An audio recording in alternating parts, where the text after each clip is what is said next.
When December's first frost kissed the window panes, David felt it begin. That familiar warmth blooming in his chest, spreading outward like ripples on a pond. That annual awakening, the call. He stood before his mirror, fingers trembling with anticipation as he placed the rainbow horn upon his forehead. 7 bands of colour spiralled upward, a chromatic promise reaching towards something greater than himself. The hearts across his chest flickered to life, yellow, pink, purple, blue, cyan, green, each one pulsing in rhythm with his quickening heartbeat. The blue starburst between his eyes glowed softly, and the circular mandala on his belly began its gentle rotation, casting dancing shadows across the walls of his small apartment. David, the Transpersonal Awareness Unicorn, was born again.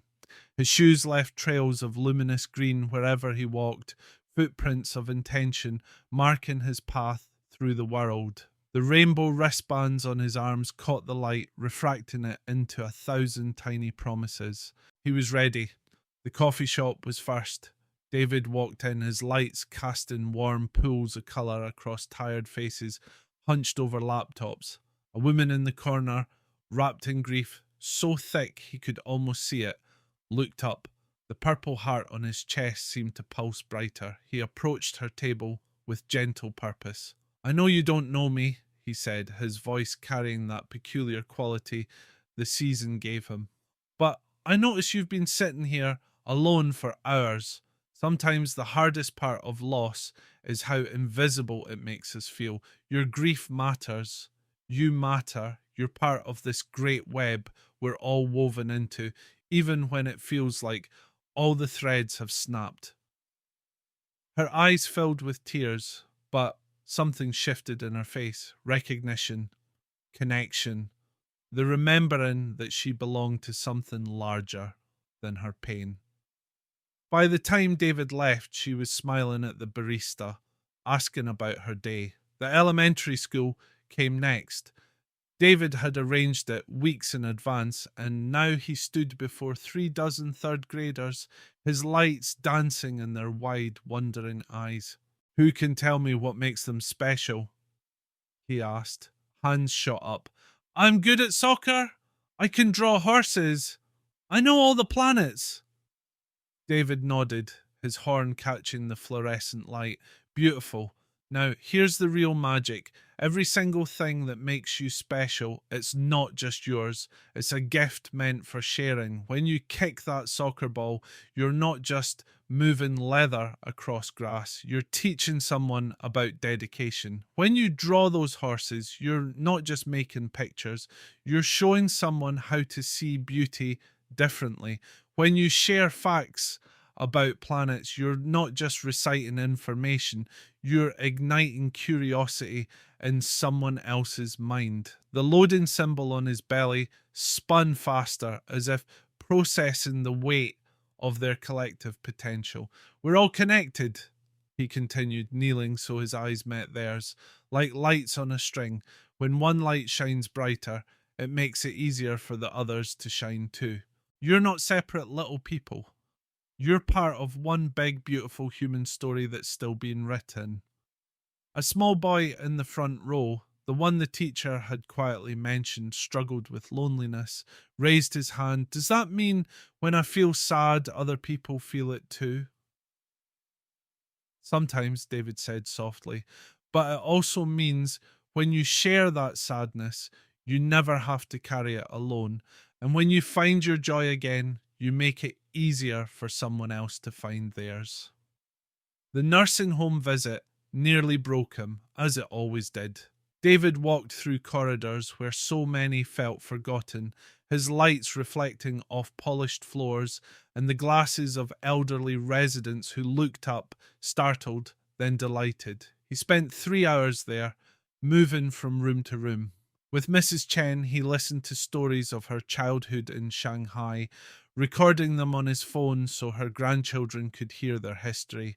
With Mr. Rodriguez, a former teacher, he talked about legacy and how every student he taught carried forward some part of his wisdom, creating ripples he'd never see, but that would touch shores decades into the future.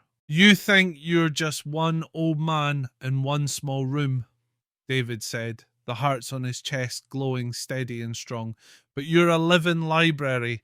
Every person you've touched, every kind word you've spoken, every lesson you've taught is all still out there, changing the world in ways you can't even imagine. Mr. Rodriguez wept, but he was smiling. By the time December 24th arrived, David had visited 12 schools, 8 community centres, 3 hospitals, 2 prisons, and more coffee shops than he could count. He'd stood on street corners with signs reading "free listening" and sat in parks where lonely people gathered. He'd reminded the successful that contribution matters more than accumulation, and he'd reminded the struggling that their worth wasn't measured by their productivity. Everywhere he went, his lights had danced and people had remembered. They'd remembered they were part of something bigger. They'd remembered that meaning doesn't come from taking, but from giving. They'd remembered that the web of human connection is real, tangible, strong. On Christmas morning, David stood before his mirror once more, carefully removing the horn, switching off the lights, peeling away the wristbands. His reflection showed an ordinary man again, slightly tired, definitely hungry, but filled with something that would sustain him through the coming year. The burning passion would fade now, banking down to embers that would sleep until next December. But the work was done.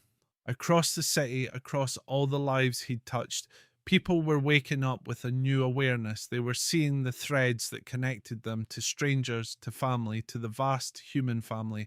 They were learning to be their own unicorns. David smiled, hanging the horn carefully in his closet until next year's call. He'd answered the summons again, spread the awareness, strengthened the bonds. The Transpersonal Awareness Unicorn had reminded people what they already knew but needed to remember, that we're all in this together, that our individual lights shine brightest when they illuminate the path for others, and that there's magic in recognizing our fundamental interconnectedness. In living rooms across the city, people were choosing contribution over consumption, meaning over materialism, merriment rooted in genuine connection rather than hollow celebration. And in his small apartment, David made himself breakfast, already looking forward to next December, when the burning would begin again.